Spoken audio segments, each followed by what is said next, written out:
మాజీ ముఖ్యమంత్రి కేసీఆర్ వరుసగా తన పార్టీకి సంబంధించిన ఎమ్మెల్యేలతో సమావేశం అవుతున్నారు. ఎందుకంటే ఇక వరుసగా ప్రతిరోజు శాఖల మీద శాఖలు తగ్గుతున్నాయి. కేసీఆర్కి ఎవరో ఒకరు ఎమ్మెల్యే పోయి కాంగ్రెస్ శిబిరంలో చేరిపోతున్నారు. అక్కడికి వెళ్ళి కండువా కప్పుతున్నారు. కొంతమంది ఢిల్లీలో ప్రత్యక్షం అవుతున్నారు, కొంతమంది ఏమో సీఎం రేవంత్ రెడ్డి నివాసంలో ప్రత్యక్షం అవుతున్నారు, కొంతమంది దీపాదాస్ మున్షితో కండువాలు కప్పుకుంటున్నారు. సో ఈ వరుస పరిణామాలతో ఉక్కిరి బిక్కిరిగా మారిపోయింది బీఆర్ఎస్ శిబిరం. మనం చూసాం పార్లమెంట్ ఎన్నికల తర్వాత కేసీఆర్ పెద్దగా ఇక్కడ తెలంగాణ భవన్ కానీ హైదరాబాద్ కానీ ఇక్కడ ఏ ప్రోగ్రామ్స్లో కూడా యాక్టివ్గా పాల్గొనడం లేదు. ఆయన వెళ్ళి ఫామ్ హౌస్లోనే ఉండిపోయారు. ఆయన ఫామ్ హౌస్లో ఉండిపోతే తన పార్టీకి సంబంధించిన ఎమ్మెల్యేలు అందరూ ఒకరి తర్వాత ఒకరు జారుకుంటున్నారు. హైదరాబాద్కు సంబంధించిన ఎమ్మెల్యేలు భారీగా పార్టీ మారబోతున్నారు.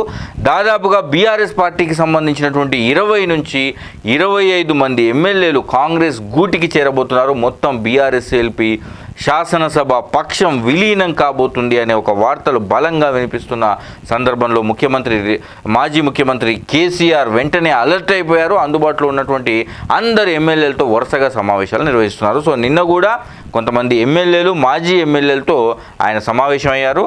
ఇక అన్నీ తారుమారవుతాయి, పరేషాన్ కావద్దు పార్టీ నాయకులతో కేసీఆర్.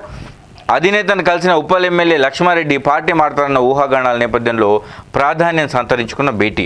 ఇక మరో 4 నగర ఎమ్మెల్యేలతో కూడా ఎర్రబెల్లి ఫామ్ హౌస్లో కేసీఆర్ మంతనాలు.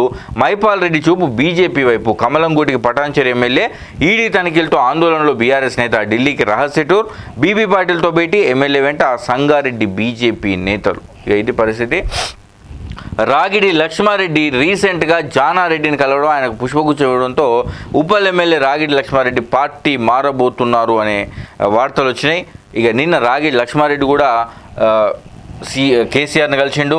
ఆయనతో పాటుగా మల్లారెడ్డి, మరి రాజశేఖర్ రెడ్డి వీళ్ళిద్దరు కూడా నిన్న అయితే ఇక కేసీఆర్ను కలిశారు. సో కాలేరు వెంకటేష్ కూడా కలిసిండు. సో ఇక పల్లా రాజశేఖర్ రెడ్డి మీద ఆయన పార్టీ మారుతున్నాడనే ఆరోపణలు అయితే ఎట్లాగూ లేవు.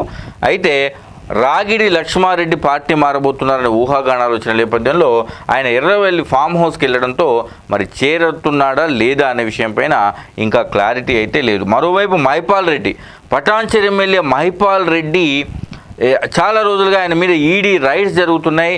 ఆయన కూడా నిన్న ఢిల్లీలో ప్రత్యక్షం కావడంతో ఖచ్చితంగా మైపాల్ రెడ్డి కూడా కాంగ్రెస్ పార్టీకి చేరబోతున్నట్టుగా ఊహాగానాలు వచ్చినాయి. కానీ మైపాల్ రెడ్డి కాంగ్రెస్ పార్టీలో జాయిన్ అవ్వట్లేదు.